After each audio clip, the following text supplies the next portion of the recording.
order from above eyolesezza obusungu eri media houses NTV, Daily Monitor, NBS ati babakkiriza munnange okukwata okuggulawo university ebunyole eyo era nga bagamba nti Balamu yali mu center wa buli kimu era bagamba order from above kiba kitegeeza nti olaba connection Muhoozi Balamu then tetubayetaaga abo tetubaagalirako ddala. Kakati ate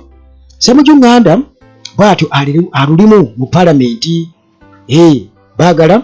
disciplinary committee emukoleko era nga bino biva eri minisita bali omunsi oluvannyuma lwa Ssemujju okwogera ebigambo ye bali munsi byagamba nti byabadde byakuyisa maaso mu Gen. Museveni. Ate Ssemakadde muganda wange ono naye ebibye si birungi yali n'akamu kubanga kooti yamaze dda okubeera munnange nga eyisa kye bayita international arrest warrant akwatibwe nti we bamulabirira wonna wonna bamukwata bukwasi kubanga ekiragiro kitegeeza nti poliisi y'ensi yonna eba emaze okubeera nga ekifuna alina okuba nga akwatibwa okusinziira munaye ku kooti tugenda kuba tubiraba ate ku musango ki guli anti emisango alina mingi mu kooti. Kale awo tugenda okuva tugenda tulabe ate gavumenti eyingidde etya mu bintu by'omulamuzi mugambe munnange sooka osubscribinge wanyige notification button ate osharinge era teweerabira nti n'aba Hillside View Apartments gye bali nnyo wali Kajjansi Namulanda oba Kitendawo n'oyitirawo n'ogenda wali ku kyaki ejjanyi apartments zirimu buli kimu bwekiweetaaga eddira ery'omulembe TV eyakabi music system eyakabi ekiyungu ekijjudde buli kimu kyewandibadde oyagala okukozesa amasannyalaze tegavaako ate nga ne wifi ya bwereere security eri gguluggulu nti mulimu ebisenge mu apartment emu erimu ebisenge bisukka mu kimu ekyo tokyerabira kati ate gwe munnange ali ebweru w'eggwanga bwe just kola bukozi bookings kiba kitegeeza nti bagenda kuba bakunona ku airport. Tima Property Consultants Limited bano balina ettaka batunda ettaka tebagula ettaka bazimba amayumba bagoba ku nsonga z'ebyapa n'ebirala. Tima Property Consultants Limited ate naawe munnange alina endwadde omusawo waali wano eyo eringa bonus eri abawuliza ba Uganda at large era bangi nnyo baganyuddwa mu nkola eyo omusawo bamweyunye abajjanjabye. Enamba zange weeziri awo osobola okunkubirako emu esembe ya 15 ndo esembyayo 73. Ate nammwe abasiibi mwebale kusiiba nammwe abayambye kusiibulula abasiibi mwebale wano ku Uganda at large mu mikwesese abasiibulu kababeerawo bangi era nabo tusobola okubeera nga tuyambako nga tebasobola kujja wano nabo. Kale gwe naayi kyosobola okuwaayo eri abasiibi basobole okumalako omwezi ogwa Ramadan. All right, kakati munnange twogera ku Gen. Museveni ne Muhoozi bwe twogera ku order from above tuba betutegeeza butereevu. Kakati bano kigambibwa okuba nti munnange baaganye aba NTV aba Daily Monitor aba NBS okubeera nga bakavaringa omukolo ogumu era munnange kwabadde kutabulwa kwennyini ekikolwa munnange eky'abasajja abatalina ensonyi yadde n'akamu obusungu bujjula okubeera nga bubatta oluvannyuma bannamawulire aba NTV Daily Monitor okukozesa ne NBS TV bano munnange baagaaniddwa okubeera nga bakwata commissioning okuggulawo okwa university ey'Ebunyoro. Museveni yabaddeyo kati ne babagaana era munnange kigambibwa okuba nti babategeezezza nti tebali welcome tebaanyiriziddwa tetubaagala eno temujja era nga munnange mbu yabadde order from above. Kakati munnange kino kireetedde abantu okubeera nga boogera ku nsonga eyo nga bakivumirira era bangi nga beebuuza lwaki ddala independent media outlets basazeewo okubeera nga bazisidelininga nga bazisindisa luti tebazikkiriza kubeera nga munnange kati ate zikavalinga a national function oba yonna. Kakati munnange okuggulawo Bunyoro University eno project egendereddemu okubeera nga munnange batumbula higher education ebyenjigiriza ebya waggulu mu region eyo era kyabadde kisuubirwa okubeera nti munnange mukolo gulina okubeera ogw'amaanyi gwabadde gw'amaanyi nnyo kubanga eyo definitely TV zirina okuba nga zibeerayo kakati okuleka ekyo naye ate okugobayo media houses kino munnange kiba kitegeeza nti ate awo eddembe ly'amawulire liba lirinyiriddwa wano mu Uganda liba lirinyiriddwa okusinziira ku report bagamba nti groups oba selected groups of people oba bannamawulire be basobodde okubeera nga bakkirizibwa era abo nga be balina akakwate oba abalina omukwano eri gavumenti kati nga UBC ne media houses endala n'abatonotono be bamanyi nti bano bo ekikopo bakikuba bawolereza gavumenti kakati munnange kino kireeseewo okubeera nti nno abantu bateebereza nti ab'ebuyinza baagala okubeera nga bakontrolinga ebintu byonna ebiba bitambula ku mikolo egya gavumenti nti babenga babikwasaganya jjukira nti Muhoozi yalabalako gye buvuddeko nti tagenda kubeera nga akkiriza media houses zonna zirina okuba nga zigendayo ndowooza mu kugaana bano be balinga abanene kuba Buganda Daily Monitor bw'ogaana NTV n'ogaana NBS kitegeeza nti already bachampioni b'amawulire wano bonna oba bagobye kakati awo kiba kitegeeza nti obanga asindika alamu eri abalala bonna era balina okubeera nga bavunnama eri Muhoozi nga bulijjo kakati munnange kitegeeza nti obwetwaze oba okukola okuripootinga amawulire omulimu ogwo guleka gukalubye wano Uganda Daily Monitor NTV wamu ne NBS bano balina history okukavaringa emikolo naddala political stories ebyobufuzi babikavaringa era nga ebiseera ebisinga obungi bakuba gavumenti side negative ne positive ate nga gavumenti yeyagala kubeera nga buli kaseera bagisiiga kazigo kakati munnange kino kireeseewo okutya nti oba oli awo kati state etandise okubeera nga erinnyirira kyebadde oyita critical journalism tebaagala babacriticizinga yadde n'akamu kakati media organizations human rights groups nga bulijjo wamu ne opposition politicians bano batandise okubeera nga bakondeeminga bavumirira ekyakoleddwa gavumenti era nga bwe batyo bagamba walina okubeerawo kiriya freedom eya press kakati munnange Uganda Journalist Association uja esaawa ne twogera baagala bannyonnyolwe baagala okunnyonnyolwa okuva eri gavumenti niweebuuza nti ani agenda okubannyonnyola kubanga bayinza n'okubagamba mwe tujja kubasiba Muhoozi ayinza okugamba nti beetaaga kukwatibwa you have to be arrested kati balamu ebyo bye bawulira nti baagenza aba NRM okulambula bannamawulire abaakubiddwa mu malwaliro just nti it was the order of the day nga tebaagala kubeera nti basiga ekifaananyi ekibi nti ne batuuka n'okuba nga tebalambula nga bwe walaba nti segera ennyama z'okufa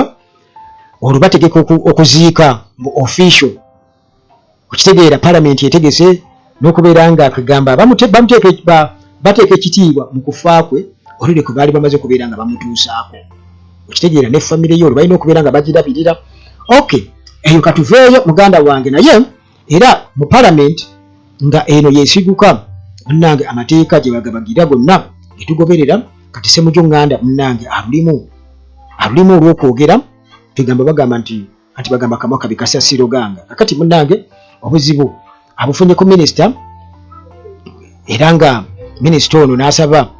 speaker Anita Among abeeko kyakolawo kati munnange yabadde debate yabadde ekuto omuliro yabaluseewo parliament era ICT and National Guidance Minister Chris Baryomunsi bw'atyo n'asaba disciplinary committee disciplinary action okubeera nga zikolebwa against kira municipality MP Ssemujju Nganda olw'ebyo bye yayogedde era yabadde abyogera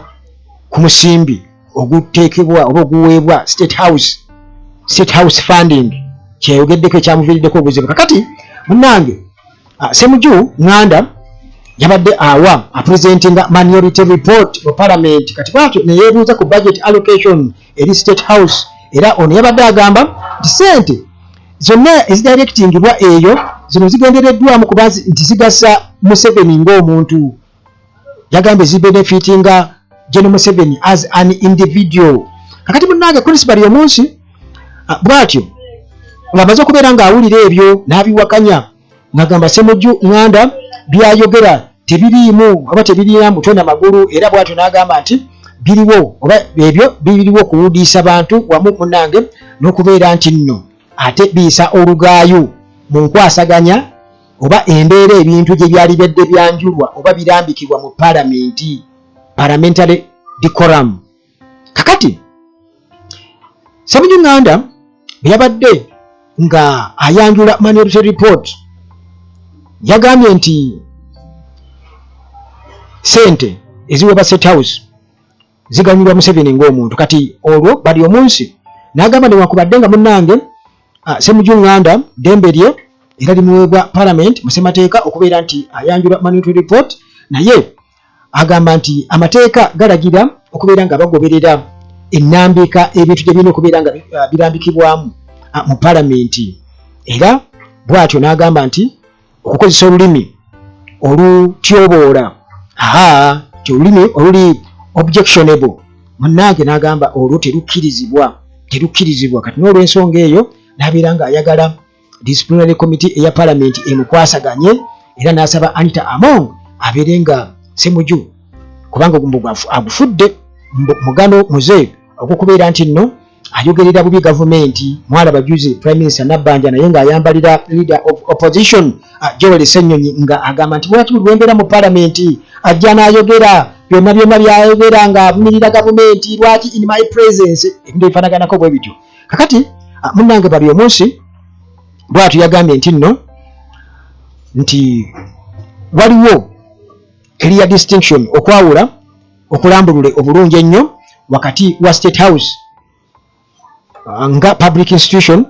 ne General Museveni ng'omuntu. Bw'atyo nga akyuzinga nga anenya Ssemujju okubeera nti nno agezaako okubeera nga awa kyayita agatali mazima oba distorting facts to mislead the public, ogezaako okuwudiisa abantu. Eyo nga tuvuddeyo muganda wange, abo nabo tunaabawulira mu mbeera zaabwe. Kati ate twolekera eri Uganda Law Society President Isaac Ssemakadde essaawa eno munnange ali ku dduka. Isaac Ssemakadde ali ku dduka. Kakati ono kooti munnange bwetyo yayisiza dda international arrest warrant eri Uganda Law Society President Isaac Ssemakadde. Si birungi yadde n'akamu Ssemakadde waffe. Kati Buganda Road Magistrates Court eno yabadde munnange nga etuliddwamu oba presidingiddwa omulamuzi His Worship Ronald Kayizzi. Ono munnange bw'atyo n'ayisa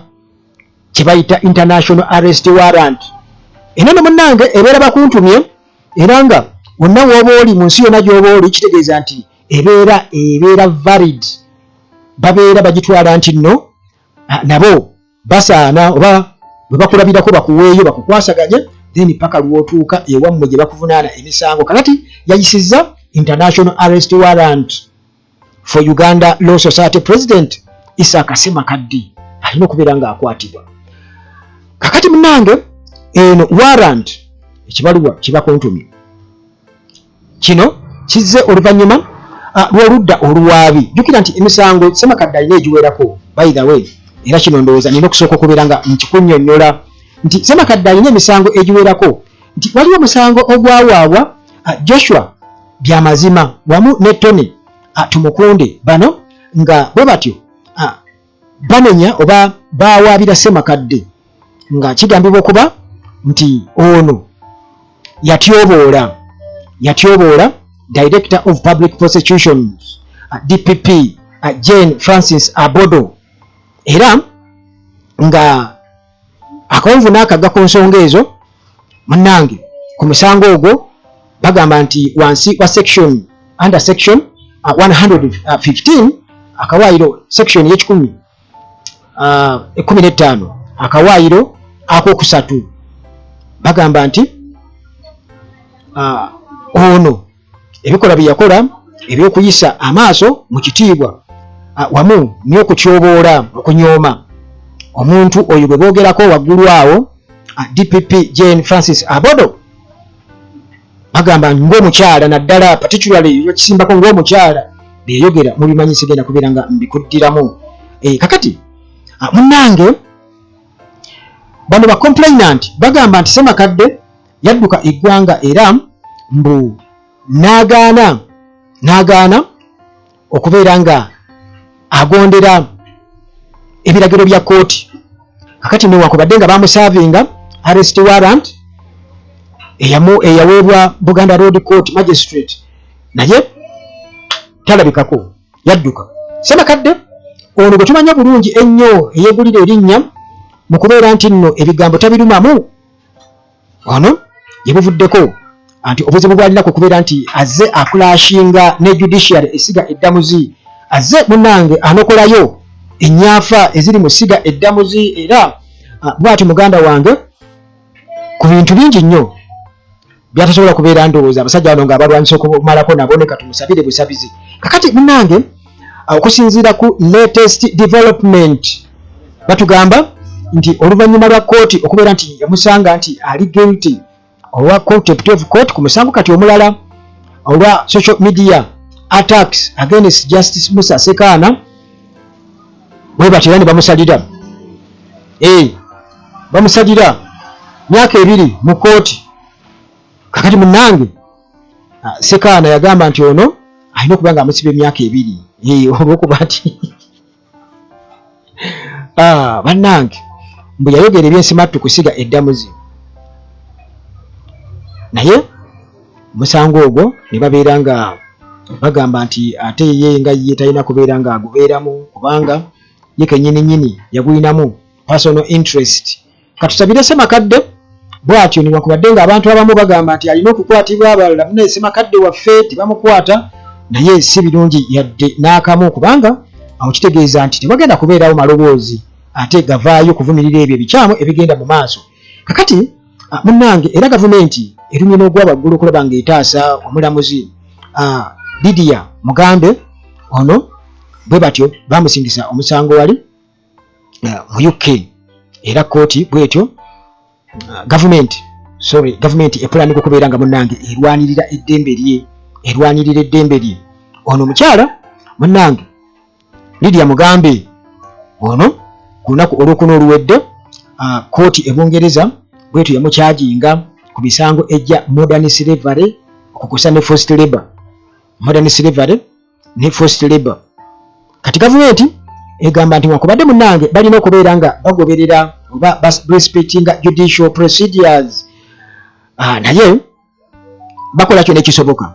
okulaba nga bamuwa obuyambi obusoboka, bamuwadde legal representation ematiza asobole okubeera nga munnange oba oli awo bagamba nti ennaku z'omwezi ngera kubeera May, ennaku z'omwezi 25 bwe bagenda okubeera nga munnange ate bamusomera bamusentensinga, bamusindika mu nkomyo. Kale ku gavumenti bwetyo esazeewo negamba akemuwe kekole kyonna ekisoboka kuba na Uganda bangi bagamba nti gavumenti yali badde efaayo nnyo okulaba ng'etaasa omulamuzi. In fact waliwo n'abadde bagamba nti mu kifo kya gavumenti okuddaawo ku Ssemakadde nti bayisa warrant of arrest, international warrant of arrest, bagamba nti yali badde etaasa omulamuzi ono, yali badde mutaasa mu kubanga ye at least bwe bya Ssemakadde byo tibibakwatako nnyo, tebirina makulu nnyo kubanga byayogerako era bimanyikiddwa balikola. Kale kugamba okuddaawo nti bamale ebiseera bayise ekibalwa kye bakuntumye bandibadde bafaayo nnyo okulaba nti omulamuzi ono bamutaasa. Sigenda kubeera nga nsukkawo nnyo wano ate osenkane mu mboozi zaffe eziddako wano ku Uganda Tulage nga bulijjo. Mukama Katonda akuume.